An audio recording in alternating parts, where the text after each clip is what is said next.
नमस्कार दोस्तों, डेट है आज की 23 दिसंबर 2021 और स्वागत है आपका एडिटोरियल डिस्कशन में।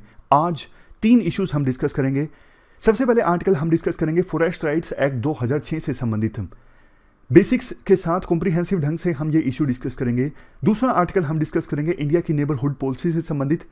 तीसरा इशू कल जो हमने डिस्कस किया था ना, इलेक्शन लॉज अमेंडमेंट बिल से संबंधित 2-3 नए पॉइंट हैं, उनको एक्सट्रैक्ट करके हम इस आर्टिकल में डिस्कस करेंगे।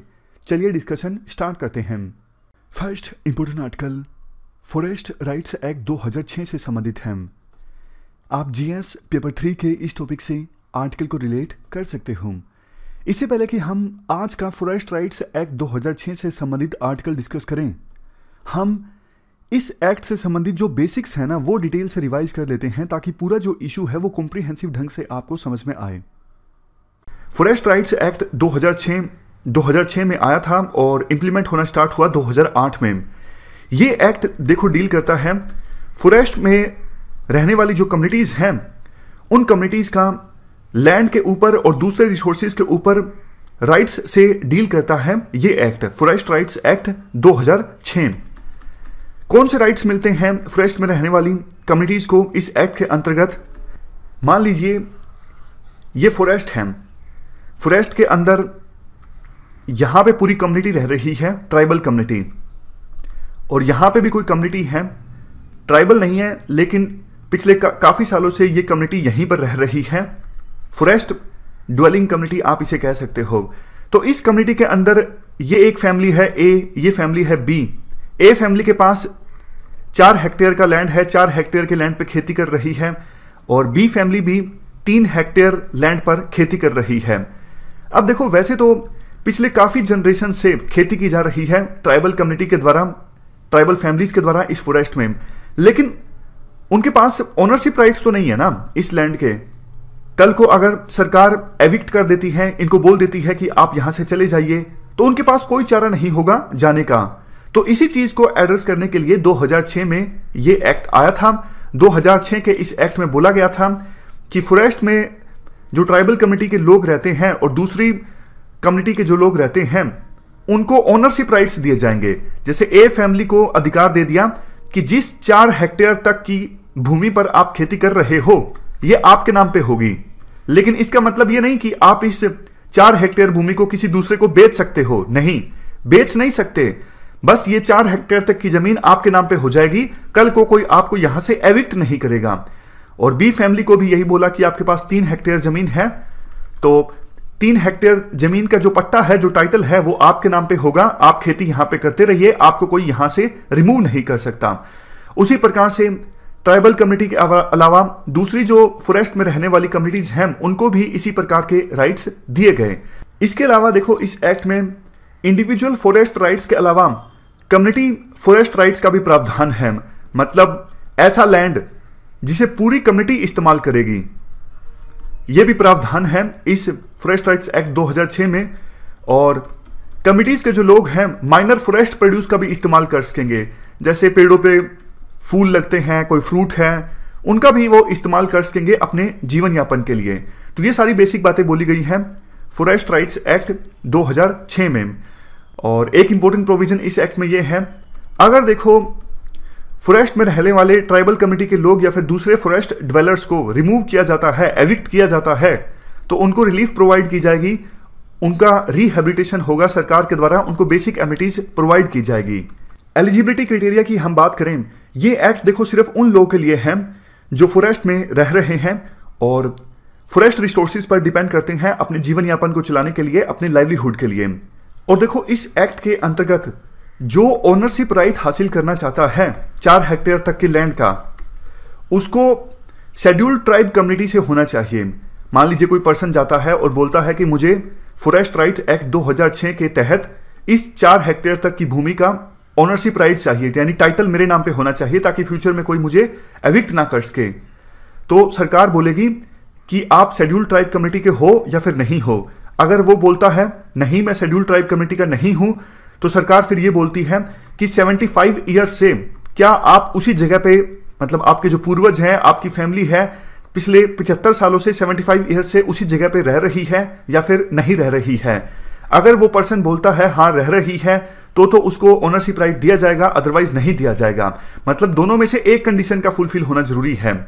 या तो शेड्यूल्ड ट्राइब कम्युनिटी से होना चाहिए पर्सन जो बेनिफिशियरी बनना चाहता है इस एक्ट में, या फिर उस पर्सन के पूर्वज, उस पर्सन की फैमिली पिछले 75 ईयर से उसी जगह पे रह रहे हो और खेती कर रहे हो, तभी 4 हेक्टेयर तक की भूमि का ओनरशिप राइट दिया जाएगा उस पर्सन को, अदरवाइज नहीं दिया जाएगा।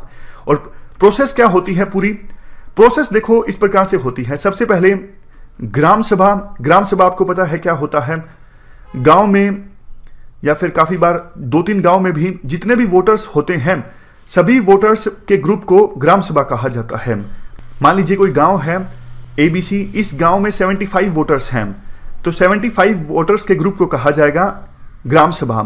लेकिन काफी बार गांव बहुत छोटा होता है, मान लीजिए गांव है इसमें सिर्फ 30 वोटर हैं, तो ग्राम सभा सिर्फ 30 वोटर्स की नहीं होगी, 2-3 गांव को मर्ज कर दिया जाता है। ये दूसरा गांव है, तीसरा गांव है, इसमें 40 वोटर हैं, इसमें 50 वोटर्स हैं, तो तीनों को मर्ज कर दिया जाएगा। 3 गांव के वोटर्स के ग्रुप को या फिर 3 गांव के वोटर्स के असेंबली को ग्राम सभा कहा जाएगा। काफी बार ऐसा भी होता है। हाँ, तो हम बात कर रहे थे प्रोसेस की। सबसे पहले तो देखो ग्राम सभा या फिर विलेज असेंबली रेजुलेशन पास करेगी कि भैया इसको दे दो, ये पिछले 75 ईयर्स से यहीं पे रह रहा है और इसको ओनरशिप राइट दे दो इस लैंड का, या फिर ये ST कम्युनिटी से संबंध रखता है, फॉरेस्ट में रह रहा है काफी सालों से और फॉरेस्ट रिसोर्सेज पे डिपेंड करता है, तो इसको इस लैंड का ओनरशिप राइट दे दो। तो एक बार ग्राम सभा ने रेजुलेशन पास कर दिया तो उसके बाद सब डिवीजन लेवल पे यानी तालुका लेवल पे उस रेजोल्यूशन को स्क्रीन किया जाएगा और बाद में डिस्ट्रिक्ट लेवल पे जो स्क्रीनिंग कमेटी होगी उसमें देखो 3 गवर्नमेंट के ऑफिशियल्स होंगे, एक फॉरेस्ट ऑफिशियल होगा, एक रेवेन्यू ऑफिशियल होगा और एक ट्राइबल वेलफेयर डिपार्टमेंट से होगा। इसके अलावा 3 लोकल बॉडी के मेंबर्स होंगे, तो 6 मेंबर्स होंगे कमेटी में, एक फॉरेस्ट ऑफिशियल, रेवेन्यू ऑफिशियल और ट्राइबल वेलफेयर डिपार्टमेंट का ऑफिशियल, और बाकी 3 कौन? बाकी 3 लोकल बॉडी से इलेक्टेड ऑफिशियल्स। तो ये 6 मेंबर्स की कमेटी फाइनल रेजोल्यूशन को स्क्रीन आउट करेगी कि ग्राम सभा ने जो रेजोल्यूशन भेजा है उसके हिसाब से ओनरशिप राइट्स दिए जाएं या फिर ना दिए जाएं। तो ये हमने अच्छे से फॉरेस्ट राइट्स एक्ट 2006 को डिस्कस कर लिया। अब देखो थोड़ा सा और हम इसे एनालाइज करें। वैसे तो ये एक्ट अच्छा ही था, मतलब पास्ट में बहुत ज़्यादा इनजस्टिस हुआ है फॉरेस्ट में रहने वाले ट्राइबल कम्युनिटी के लोगों के साथ, क्योंकि ब्रिटिशर्स आ गए थे और रेवेन्यू के चक्कर में ब्रिटिशर्स ने काफ़ी ज़्यादा शोषण किया फॉरेस्ट में रहने वाले ट्राइबल कम्युनिटी के लोगों का, और काफ़ी ज़्यादा उनका एक्सप्लोटेशन हुआ, उनको उनके अधिकारों से वंचित कर दिया गया। तो 2006 में ये जो एक्ट आया, ऐसा कहा जा रहा था कि पास्ट में की गई गलतियों को सुधार करने के लिए ये एक्ट आया है, लेकिन ना इसकी इंप्लीमेंटेशन ठीक से नहीं हुई। एक तरफ देखो बोगस लोगों ने राइट्स हासिल कर लिए, मतलब जो लोग डिजर्व नहीं करते थे उन्होंने राइट्स हासिल कर लिए। कई सारे लोग ऐसे थे जिन्होंने 4 हेक्टेयर से ज़्यादा की भूमि पर कब्जा कर लिया, जबकि एक्ट में साफ तौर पे लिखा हुआ है सिर्फ 4 हेक्टेयर तक की लैंड का ओनरशिप राइट दिए जाएंगे, लेकिन कहीं कहीं बहुत लैंड पे लोगों ने कब्जा कर लिया। और कहीं कहीं ऐसा देखने को मिला कि इंडिविजुअल फॉरेस्ट राइट्स को ज़्यादा प्रेफरेंस दी जा रही है as comparison to community forest rights. एक तरफ तो इस प्रकार की खबरें आती हैं, दूसरी तरफ ये भी खबरें आती हैं कि जो वास्तव में डिजर्विंग लोग हैं उनके क्लेम को रिजेक्ट कर दिया जाता है। क्योंकि देखो जब ये एक्ट बना था उसी समय जो वाइल्ड लाइफ ग्रुप्स हैं उन्होंने विरोध किया था इस एक्ट का। उन्होंने कहा था इस प्रकार से देखो फॉरेस्ट में लोग रहने लगेंगे तो डिफॉरेस्टेशन होगा, और डिफॉरेस्टेशन की खबरें आई भी कहीं कहीं, मतलब इस एक्ट के आने के बाद पेड़ों को काटना स्टार्ट किया गया कई सारी जगहों पर। और वाइल्ड लाइफ से ग्रुप्स ने यह भी कहा था कि अगर लोग इस प्रकार से रहने लगेंगे और आप उनके राइट्स को स्वीकार करोगे तो कन्फ्लिक्ट देखने को मिलेगा एनिमल्स के बीच और ह्यूमन बींग्स के बीच। तो ये एक्ट गलत है, ये एक्ट नहीं आना चाहिए था, ऐसा बोला गया वाइल्ड लाइफ ग्रुप्स के द्वारा। और जो फॉरेस्ट के ऑफिशियल्स हैं वो भी इस एक्ट से खुश नहीं थे, उनको लगता था ये एक्ट नहीं आना चाहिए और हम अच्छे से फॉरेस्ट को एडमिनिस्टर नहीं कर सकेंगे इस एक्ट के आने के बाद। तो देखो इस एक्ट के अंदर जो क्लेम किए जाते थे ओनरशिप राइट्स के लिए, उन क्लेम्स में आधे तो रिजेक्ट ही हो जाते थे। छोटी छोटी गलतियां निकाल के फॉरेस्ट के जो ऑफिशियल्स थे, मतलब ये स्क्रीनिंग कमेटी थी, वो प्रपोजल्स को ग्राम सभा के प्रपोजल्स को, रेजुलेशंस को रिजेक्ट कर देती थी। मतलब बहुत कम लोगों को ओनरशिप राइट्स मिल पाए इस एक्ट के अंदर। तो ये हमने एनालिसिस डिस्कस कर लिया इस एक्ट का, मतलब इंप्लीमेंटेशन खराब रहा। अब हम आते हैं आज के आर्टिकल की तरफ। देखो, ये एक्ट आया था 2006 में और 15 साल पूरे हो चुके हैं इस एक्ट को आए। तो इस आर्टिकल में एनालाइज किया जाता है कि पिछले 15 सालों में इस एक्ट की इंप्लीमेंटेशन कैसी रही है। एनालाइज तो क्या, मतलब क्रिटिसाइज किया जाता है कि अच्छे से इस एक्ट को इंप्लीमेंट नहीं किया गया है। देखो, 30 अप्रैल 2020 तक मिनिस्ट्री ऑफ ट्राइबल अफेयर्स के पास टोटल 42,50,602 पिटीशंस हासिल हुई हैं, या फिर यूं कहें लैंड राइट्स के क्लेम्स हासिल हुए हैं। लैंड हासिल करने के लिए रिक्वेस्ट की है, सिंपल भाषा में बोलिए। लेकिन देखो, इनमें से सिर्फ 46% जो एप्लीकेशंस है ना वो एक्सेप्ट हुई हैं, और बाकी जो एप्लीकेशंस हैं उनको रिजेक्ट कर दिया गया है।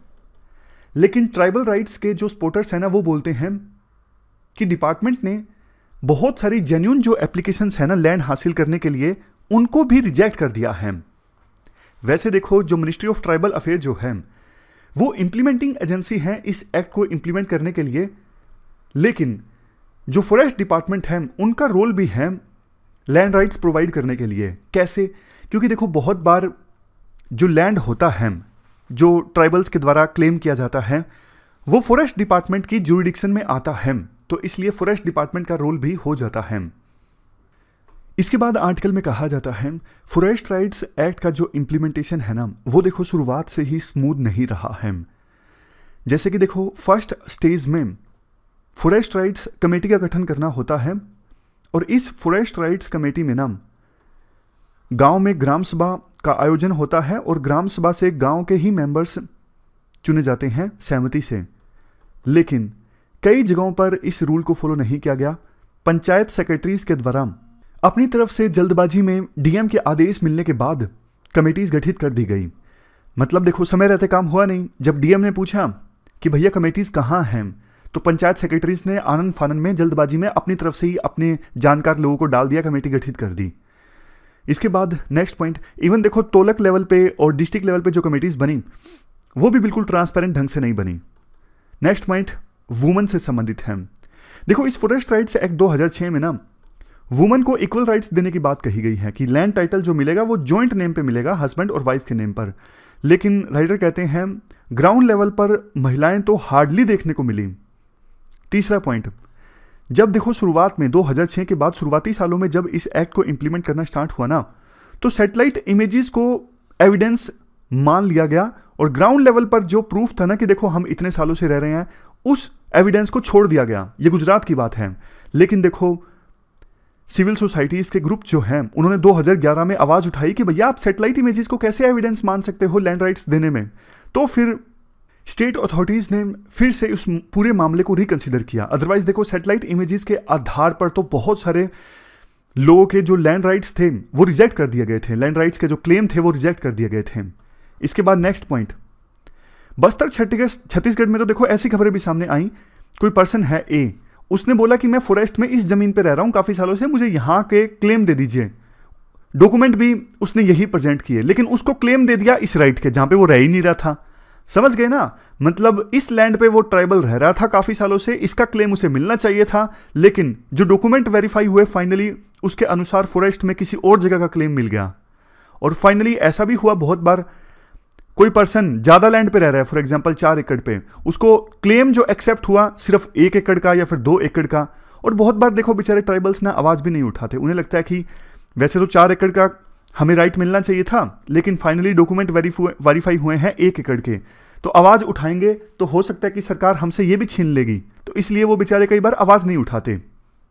नेक्स्ट पॉइंट, देखो जिन ट्राइबल्स को लैंड राइट्स मिले ना, उन सबको सरकार की जो स्कीम्स हैं उनका भी लाभ मिलना चाहिए।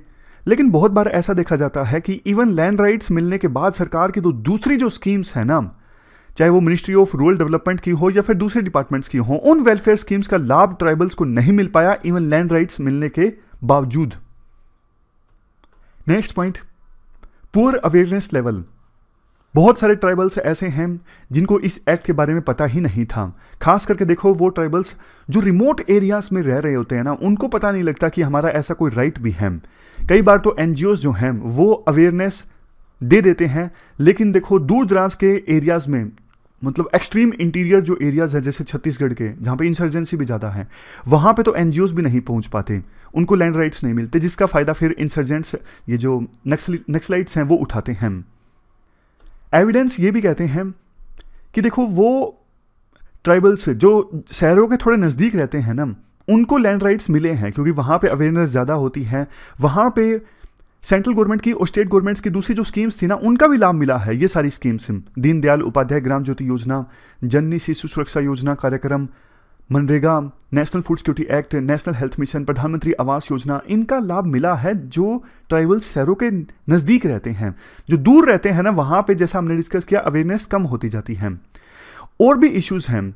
देखो मान लीजिए लैंड राइट्स मिल भी गए, तो वहाँ पे जो खेती करने वाली ज़मीन होती है ना, जिस लैंड के राइट्स मिले हैं, बहुत बार वो उतनी उपजाऊ नहीं होती।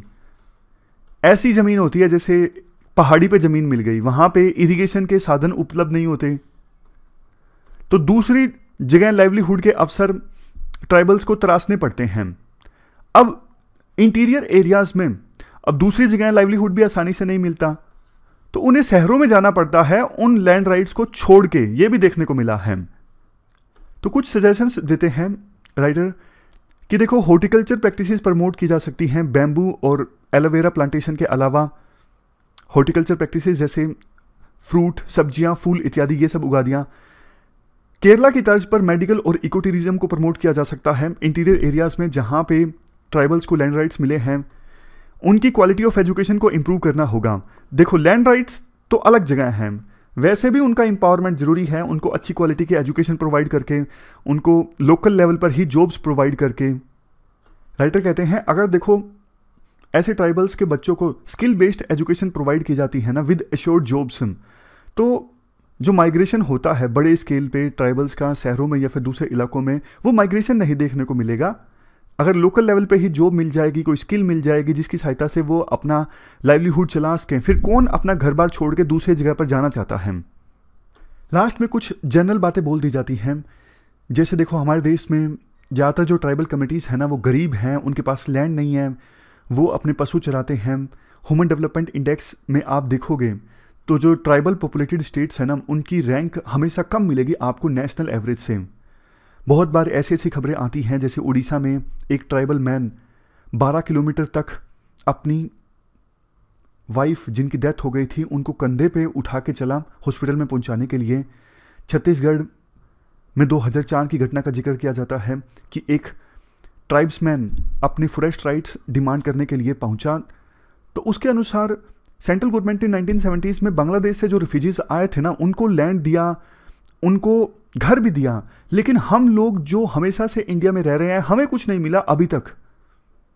वे फॉरवर्ड इस पूरे इशू का देखो ये है, ऐसा नहीं था कि फॉरेस्ट राइट्स एक्ट बिल्कुल चमत्कार कर देगा, ऐसा सोचा भी नहीं गया था। लेकिन देखो अगर वास्तव में ट्राइबल्स की सिचुएशन को इंप्रूव करना है ना, फॉरेस्ट राइट्स एक्ट को तो आप ठीक से इंप्लीमेंट करो ही, इसमें तो कोई कॉम्प्रोमाइज़ हो ही नहीं सकता। इसके अलावा दूसरी जो स्कीम्स हैं, प्रोग्राम्स हैं ट्राइबल एरियाज में, उनको भी ढंग से इंप्लीमेंट करो। जैसे पैसा है, इसको ठीक से इंप्लीमेंट करो। इसके बाद नेक्स्ट आर्टिकल इंडिया की नेबरहुड पॉलिसी से संबंधित है। आप जीएस पेपर सेकंड के इस टॉपिक से आर्टिकल को रिलेट कर सकते हो। देखो शुरुआत में आर्टिकल में कहा जाता है हाल फिलहाल में इंडिया ने नेबरहुड में काफ़ी सारी गलतियां की हैं। पहले अफगानिस्तान के इशू का जिक्र किया जाता है। अफगानिस्तान के इशू पर इंडिया ने 3 गलतियां क्या की। जब देखो यूएस ने दोहा पीस एग्रीमेंट साइन किया था ना तालिबान के साथ, तब भी इंडिया ने स्वीकार नहीं किया कि दिक्कत हो सकती है अगर यूएस से अफगानिस्तान को छोड़ के जाएगा। बस इंडिया यूं बोलता रहा कि हमारी जो पॉलिसी है यूएसए के साथ है, यूएसए और हम सेम लाइन पर हैं अफगानिस्तान के इशू पर। जबकि देखो यूएसए उस समय बाकी देशों के साथ मिलके, जैसे रशिया, चाइना, पाकिस्तान, इन देशों के साथ मिलके अपनी अफगानिस्तान स्ट्रेटेजी को ड्रा कर रहा था कि हाँ तालिबान के साथ नेगोशिएट किया जाए, लेकिन इंडिया पूरी तरह से आइसोलेटेड था। तो जब यूएसए छोड़ के चला गया ना अफगानिस्तान को, तो उस समय देखो बहुत सारे लोग अफगानिस्तान के इंडिया में आना चाहते थे, जैसे Afghanistan national defence force and security forces के ऑफिशियल्स, एनडीएस के ऑफिशियल्स, बहुत सारी महिलाएं, बहुत सारे बच्चे, बूढ़े आना चाहते थे इंडिया में। लेकिन इंडिया ने क्या किया, 15 अगस्त से पहले, मतलब उस डेट से पहले जब तालिबान ने अफगानिस्तान की सत्ता पर कब्जा किया था, उससे पहले जो भी वीज़ाज इशू कर रखे थे ना, सबको सस्पेंड कर दिया। किया इसलिए था आतंकवाद के चलते, आतंकवाद के इंडिया में आने के चलते। मतलब इंडिया को डर था कि आईएसआई जो है पाकिस्तान की एजेंसी, इन रिफ्यूजीज़ के भेस में कुछ टेररिस्ट को इंडिया में भेज सकती है। लेकिन अफगानिस्तान के लोगों को ये बात अच्छी नहीं लगी। बहुत से अफगान लोग ऐसे थे जो इंडिया को दूसरा घर मानते थे, लेकिन इंडिया ने इस मुश्किल की घड़ी में रिजेक्ट कर दी उनकी पिटीशंस, उनको पनाह देने की, उनको रिफ्यूजी स्टेटस देने की। उसके बाद तीसरी गलती, अभी तक देखो इंडिया ने अफगानिस्तान के इशू पर कुछ खास नहीं किया है। जो रेसिस्टेंस फ्रंट है अहमद मसूद के नेतृत्व में, और अमरुल्लाह सालेह जो पूर्व राष्ट्रपति थे अफगानिस्तान के, वो तजाकिस्तान में रहकर कोशिश कर रहे हैं कि किस प्रकार से तालिबान का सामना किया जाए, लेकिन किसी प्रकार की मदद अभी तक उन तक नहीं पहुंची है इंडिया की तरफ से। जबकि देखो 90s में जब नॉर्दर्न अलायंस तालिबान के खिलाफ लड़ाई लड़ रहा था ना, तो इंडियन एजेंसीज ने उनको काफ़ी मदद दी थी। लेकिन अब इंडिया को डर लग रहा है कि कहीं अहमद मसूद और उनके साथियों को मदद दी गई तो तालिबान इंडिया से नाराज हो सकता है। वैसे देखो एक चीज़ आप मुझे बताइए, 90s में जब इंडिया ने नॉर्दर्न अलायंस की मदद की थी तो उस समय वो अखबारों में थोड़ी ना आया था, ये तो बाद में पता लगा कि हाँ हमारी एजेंसीज ने उनको असिस्ट किया था। तो उसी प्रकार से अब क्या पता, सुशासनी हैदर ने ये आर्टिकल लिखा है, अच्छी राइटर हैं हिंदू की, अब क्या पता इंडिया की एजेंसीज ने इनसे संपर्क किया हो। वो तो आगे जाके कई साल बाद पता लगेगा ना कि उस समय कॉन्टैक्ट किया गया था जो, और उनको मदद का वादा दिया गया था या फिर मदद दी गई थी। हर एक चीज़ के दो एस्पेक्ट होते हैं, दो क्या कई बार तो बहुत एस्पेक्ट्स होते हैं। खैर अगले पॉइंट में राइटर ये बोलती हैं कि अभी तक देखो अफगान लोगों तक भी हमने डायरेक्ट कोई खास मदद पहुंचाई नहीं है। पाकिस्तान के थ्रू थोड़ा बहुत फूड और दूसरी जो एड है जैसे मेडिसिन्स हैं वो भेजी हैं, मतलब पाकिस्तान से जो रूट जाता है ना उस रूट से भेजी हैं। जबकि हमारे पास तो छबार पोर्ट का रूट है, वहाँ से भी हम अफगानिस्तान को मदद भेज सकते हैं। देखो अब इंडिया वेस्टर्न कंट्रीज़ की लाइन पर नहीं चल सकती। वेस्टर्न कंट्रीज़ जो बोल रही हैं, वेस्टर्न कंट्रीज़ तो हार चुकी हैं अफगानिस्तान में। अब जो यूरोपियन कंट्रीज़ कर रही हैं अफगानिस्तान में या फिर यूएसए कर रहा है, हम उस लाइन पर नहीं चल सकते। हमें अब ये समझना होगा अफगानिस्तान हमारा नेबर है, उनका नेबर नहीं है ना। अफगानिस्तान से उनको टेररिज्म की थ्रेट है, वो अपने आप निपटेंगे, लेकिन हमारी जो थ्रेट है ना अफगानिस्तान से वो बड़ी है। तो हमें उसी ढंग से अफगानिस्तान के लोगों से डील करना होगा, उनको मदद देनी होगी ताकि हमारी जो इतनी ज़्यादा सॉफ्ट पावर है अफगानिस्तान के लोगों में वो बरकरार रह सके। इसके बाद चाइना का जिक्र किया जाता है। चाइना के साथ हमारी टेंशन्स हैं लद्दाख रीजन में, आपको पता है। शुरुआत में तो देखो सरकार ने एक्सेप्ट ही नहीं किया कि चाइनीज़ जो फोर्सेज हैं वो आगे आई हैं, जबकि सारी जो सैटेलाइट इमेजेस हैं, लोकल सोर्सेज हैं, इवन बातचीत है, वो ये बताती है कि हाँ चाइना की जो फोर्सेज हैं डिस्प्यूटेड एरिया में आगे है। उन्होंने बल्कि ट्रेंचेस खोद के रखी हैं, गांव बनाए हैं वहाँ पे डिस्प्यूटेड एरियाज़ में, पॉपुलेशन बसाई है, हैवी आर्टिलरी वहाँ पे तैनात की है। लेकिन बावजूद इसके सरकार हिचकिचाती है वोट बैंक पॉलिटिक्स के चलते कि हमने एक्सेप्ट किया तो लोगों को ये लगेगा कि सरकार कमज़ोर पड़ रही है, तो उन्होंने तो एक्सेप्ट ही नहीं किया शुरू में। लेकिन एक्सेप्ट नहीं किया तो फिर आप बातचीत क्यों कर रहे हो? इतने राउंड्स की जो बातचीत है वो हो चुकी है चाइनीज़ मिलिट्री के साथ, तो बातचीत तो तभी हो रही है ना जब कोई दिक्कत है। खैर सरकार को यह समझना चाहिए कि चाइनीज़ जो फोर्सेस हैं वो इतने आगे क्यों आई, वो क्या रोकना चाहती है, उनकी स्ट्रेटेजी क्या है। जब तक आप प्रॉब्लम को अच्छे से एक्सेप्ट नहीं करोगे तब आप प्रॉब्लम पे गहन चिंतन भी नहीं करोगे। तो 5 रीजंस हो सकते हैं। देखो चाइना के जो फोर्सेस हैं वो इतने आगे आई, इंडिया से टेंशन्स मोल ली। सबसे पहली चीज़ है हाल फिलहाल में ना बॉर्डर इंफ्रास्ट्रक्चर इंडिया काफ़ी डेवलप कर रहा है चाइनीज़ बॉर्डर के नज़दीक, ब्रिजेज और ये सब चीज़ें। हो सकता है कि चाइनीज़ फोर्सेज इंडिया को रोकना चाहती हों। दूसरा, जिंगजियांग और तिब्बत रीजन को थ्रेट रोकना चाहता हो चाइना, इसलिए डिस्प्यूटेड रीजन में उन्होंने अपनी फोर्सेज आगे भेजी।